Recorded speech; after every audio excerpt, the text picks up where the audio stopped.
Третий год подряд с целью повышения профессионального мастерства преподавателей общеобразовательных школ в Абхазию приезжают профессора, доценты и кандидаты наук Северокавказского федерального университета.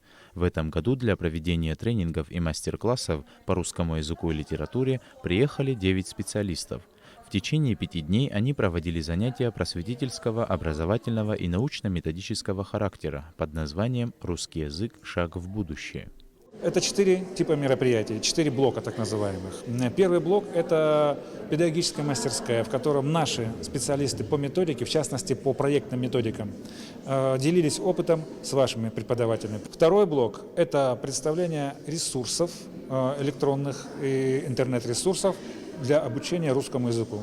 Третий тип мероприятия – это представление учебников, пособий, которые Россотрудничество рекомендует для представления, для использования здесь, в Республике Абхазия. И четвертый тип мероприятий – это рассказ о том, это можно тоже назвать педагогической мастерской и показательным уроком, рассказ о том, какие мы проводим мероприятия в связи с памятными датами. В тренингах приняли участие более 100 преподавателей русского языка и литературы общеобразовательных школ Ачамчирского, Галского и Ткварчалского районов. Семинары для учителей проводились на базе Ткварчалской первой средней школы.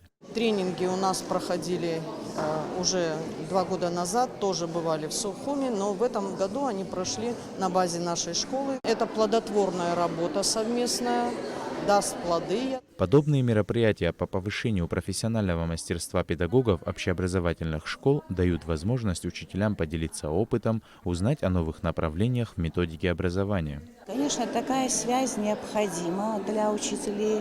Это повышает профессиональный уровень, улучшает учебный процесс. И каждый учитель должен постоянно учиться, совершенствоваться, чтобы работать в общеобразовательной школе. По итогам проведенных тренингов и семинаров всем участникам, преподавателям были вручены сертификаты и памятные подарки. Сейджер Сали, Алексей Баструков, Абхазское телевидение.